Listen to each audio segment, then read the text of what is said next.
اعوذ باللہ من الشیطان الرجیم بسم اللہ الرحمن الرحیم ان اصحاب الجنت اليوم فی شغل فاکہون، یقیناً جنت والے لوگ اس دن بڑے شغل میں ہوں گے اور خوشیاں منا رہے ہوں گے، بس باتیں کر رہے ہوں گے۔ ہم وازواجہم فی ظلال علی الارائک متکئون، وہ اور ان کی بیوییں وہ سایوں کے اندر، درختوں کے سائے میں بیٹھے ہوں گے، علی الارائک کے تختوں پر بیٹھے ہوئے، ٹیک لگائے ہوئے۔ لہم فیہا فاکہۃ، ان کے لیے وہاں تمام میوے ہوں گے، ولہم ما یدعون، اور ان کے لیے ہر وہ شے جس کا وہ آرڈر دیں گے، جو چیز طلب کریں گے حاضر کر دی جائے گی۔ سلام قولا من رب الرحیم، اور رب رحیم کی طرف سے سلام آتا رہے گا، اللہ کی طرف سے ان کے لیے سلامتی کے پیغام آتے رہیں گے۔ وامتازوا اليوم ایھا المجرمون، اور کہہ دیا جائے گا کہ اے مجرموں، اے کافروں، اے مشرکو، اب تم ذرا علیحدہ ہو جاؤ۔ وامتازوا اليوم، علیحدہ ہو جاؤ۔ الم احد الیکم یا بنی آدم لا تعبدوا الشیطان، اے آدم کی نسل، اے آدم کی اولاد، کیا میں نے تم سے یہ وعدہ نہیں لے لیا تھا کہ شیطان کی بندگی مت کرنا؟ انہ لکم عدو مبین، وہ تمہارا کھلا دشمن ہے۔ وان اعبدونی، اور میری ہی بندگی کرنا، ھذا صراط مستقیم، یہ ہے سیدھا راستہ۔ وَلَقَدْ أَضَلَّ مِنْكُمْ جِبِلًّا كَثِيرًا، اور اس نے تو تمہاری بہت بڑی تعداد کو، بڑی خلقت کو گمراہ کر کے لے گیا۔ افلم تکونوا تعقلون، تو کیا تم عقل سے کام نہیں لیتے تھے؟ ہم نے تمہیں عقل دی تھی۔ ھذِہ جہنم التی کنتم توعدون، اب یہ جہنم ہے، یہ حاضر ہے جس کا کہ تم سے وعدہ کیا گیا تھا۔ اصلوھا اليوم بما کنتم تکفرون، اب داخل ہو جاؤ اس میں اپنے کفر کی وجہ سے جو تم کرتے رہے تھے۔ الیوم نختم علی افواہہم، آج ہم ان کے منہوں پر مہر لگا دیں گے۔ وتکلمنا ایدیہم، ہم سے بات کریں گے ان کے ہاتھ، جو بھی عمل انہوں نے کمائے تھے ہاتھ گواہی دیں گے کہ اس نے ہمارے ذریعے سے یہ کام کیا۔ وتشہد ارجلہم، اور ان کے جو پیر ہیں، پاؤں ہیں، وہ بھی گواہی دیں گے ان کے خلاف، بما کانوا یکسبون، ان چیزوں کے بارے میں کہ جو وہ کمائی کرتے رہے تھے۔ ولو نشاء لطمسنا علی اعینہم، اور اگر ہم چاہیں تو ان کی آنکھیں مٹا دیں، ابھی ان کی بینائی چلی ہو جائے۔ فاستبقوا الصراط فانى یبصرون، پھر یہ دوڑے راستہ پانے کے لیے، لیکن کہاں سے سوج ملے گی، کہاں دیکھ سکیں گے۔ وَلَوْ نَشَاءُ لَمَسَخْنَاهُمْ عَلَىٰ مَكَانَتِهِمْ، اور اگر ہم چاہیں تو ہم ان کی صورتیں مسخ کر دیں، ان کے اپنے مقام پر جہاں ہیں، دیر اینڈ دین ان کی صورتیں مسخ ہو جائیں۔ فَمَا اسْتَطَاعُوا مُضِيًّا، تو نہ تو وہ آگے چل سکیں، وَلَا يَرْجِعُونَ، نہ پیچھے آ سکیں۔ وَمَن نُعَمِّرْهُ نُنَكِّسُ فِي الْخَلْقِ، اور جس کو ہم زیادہ عمر بنا دیتے ہیں، زیادہ معمر کر دیتے ہیں، تو اس کی ہم جو قوا ہیں ان کو کمزور کر دیتے ہیں، اس کی خلقت جو ہے اس میں ضعف پیدا کر دیتے ہیں، کمی پیدا کر دیتے ہیں۔ بڑھاپا آتا ہے تو ظاہر بات ہے کہ قوا ضعیف ہو جائیں گے، ہو گئے مزمحل قوائے غالب، اب عناصر میں اعتدال کہاں۔ ومن نعمرہ ننکسہ فی الخلق فلا یعقلون، تو کیا یہ عقل سے کام نہیں لیتے۔ وما علمناہ الشعر وما ینبغی لہ، اور دیکھو ہم نے اپنے اس رسول محمد کو صلی اللہ علیہ وسلم شعر نہیں سکھایا، اور وہ ان کے شایان شان بھی نہیں ہے۔ وہ جو سورہ شعراء کے آخر میں آیا تھا، والشعراء یتبعهم الغاوون الم تر انہم فی کل واد یہیمون انہم یقولون ما لا یفعلون، تو اگرچہ اس میں استثناء بھی ہے لیکن عام قاعدہ کلیہ یہی ہے۔ تو اس اعتبار سے اللہ تعالیٰ نے حضور کو شعر نہیں سکھایا، آپ شعر نہیں کہہ سکتے تھے، بلکہ آپ کے اندر وہ جو ایک شعر کا ایک احساس ہوتا ہے، معنوی طور پر تو شعر کو سمجھنے کا، اس کے مفہوم کو پسند کرنے کا آپ کے اندر ملکہ موجود تھا، لیکن جو فنی ہے اس کے اندر جو وزن وغیرہ کا معاملہ ہے اس سے آپ بالکل ناواقف تھے، بلکہ اس میں اکثر غلط کرتے تھے۔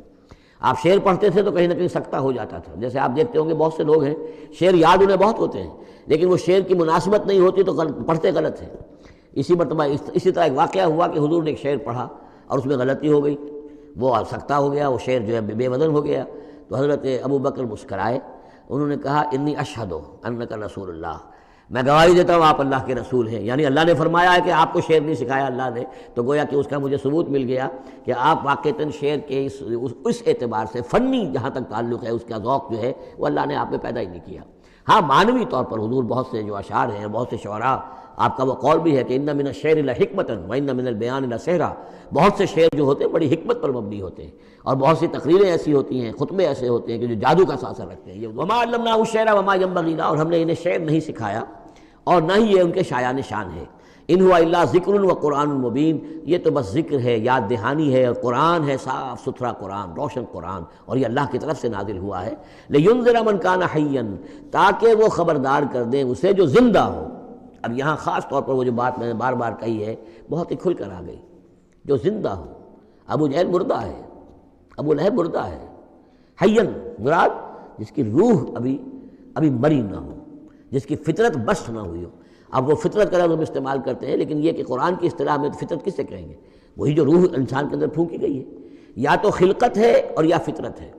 خلقت ہے جس کا تعلق جو ہے ہماری سرشت جس کو فارسی میں کہتے ہیں خلقت، وہ ہے کہ جو عالم خلق سے متعلق ہے، اور جو زمین سے آئی ہے، مٹی سے بنی ہے، گارے سے بنی ہے، اس کے اندر جو بھی تقاضے ہیں، اس میں جو ضعف ہے، کمی ہے، اس میں کمزوری بھی ہے، اس میں جلد بازی بھی ہے، یہ ساری چیزیں اس سرشت میں خلقت میں موجود ہیں۔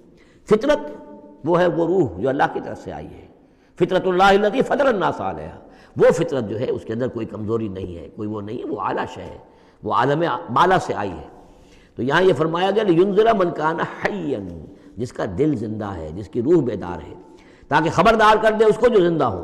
وَيَحِقَّ الْقَوْلُ عَلَى الْكَافِرِينَ، اور کافروں کے اوپر پھر جو ہے قول واقع ہو جائے، یعنی وہ مستحق ہو جائے عذاب کے۔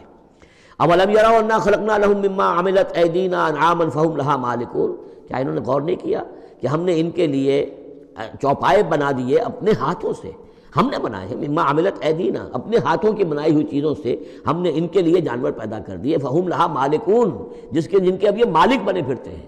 یہ بھینسیں ہیں، میں اس کا مالک ہوں، یہ گائے ہیں، یہ میں مالک ہوں، یہ ریوڑ ہے بکریوں کا، ان کا میں مالک ہوں، یہ گھوڑا ہے، میں اس کا مالک ہوں۔ بنائے کس نے؟ اولم یروا انا خلقنا لهم مما عملت ایدینا، تخلیق تو ہماری ہے۔ انعامن، چوپائے بنائے ہیں، فہم لہا مالکون، وہ اس کے مالک ہیں۔ وَذَلَّلْنَاهَا لَهُمْ فَمِنْهَا رَكُوبُهُمْ وَمِنْهَا يَأْكُلُونَ، اور ہم نے ان کو مطیع کر دیا ہے، مطیع فرمان کر دیا ہے۔ کس طریقے سے یہ بھینسیں ہیں اور گائیں ہیں اور اونٹ ہیں اور جانور ہیں، وہ انسان کے کام آ رہے ہیں، انسان کے جو مختلف مقاصد پورے کر رہے ہیں۔ فَمِنْهَا رَكُوبُهُمْ، ان میں سے وہ بھی ہیں جن پر وہ سوار ہوتے ہیں، وَمِنْهَا يَأْكُلُونَ، ان میں سے وہ بھی ہیں جن کا گوشت وہ کھاتے ہیں، جو ان کی غذا بنتی ہے۔ وَلَهُمْ فِيهَا مَنَافِعُ وَمَشَارِبُ، اور ان کے لیے اس میں اور بھی بہت سی منفعتیں ہیں۔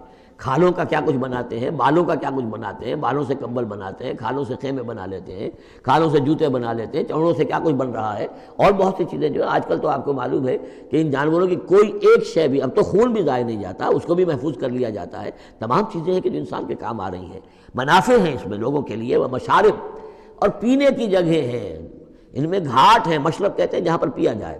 ان وہ دودھ جو ہے اللہ تعالیٰ نے بنایا ان کے تھنوں کے اندر، یہ گویا کہ اللہ تعالیٰ نے بہترین مشروب جو ہے، یہ جس طریقے سے کہ کہیں پر کوئی جگہ ایسی ہو کہ جہاں پر جا کر کوئی مشروب حاصل کیا جائے، مشرب، اور جو اس کے پینے کی جگہ گھاٹ، تو یہ گویا کہ ہم نے نہایت لطیف چیز جو پینے کے لیے ان کی بنائی ہے اس کے گھاٹ ہیں۔ بیرٹھی کی نظم ہے، اس کے دو شعر مجھے مستحضر زیادہ رہتے ہیں، عام طور پر زیادہ تو نہیں ہے، کہ رب کا شکر ادا کر بھائی جس نے ہماری گائے بنائی، اس مالک کو کیوں نہ پکاریں جس نے پلائیں دودھ کی دھاریں۔ تو واقعہ یہ ہے، اور آپ نے دیکھا ہوگا دیہاتی لوگ تو سیدھے تھن سے جو ہے سیدھا وہ اس کو وہ منہ کے اندر جو ہے دھارے وہ لیتے ہیں، اور وہ بہترین دودھ۔ وَذَلَّلْنَا لَهُمْ فَمِنْهَا رَكُوبُهُمْ وَمِنْهَا يَأْكُلُونَ وَلَهُمْ فِيهَا مَنَافِعُ وَمَشَارِبُ أَفَلَا يَشْكُرُونَ، تو کیا یہ اس پر شکر نہیں کرتے؟ صدق اللہ العظیم۔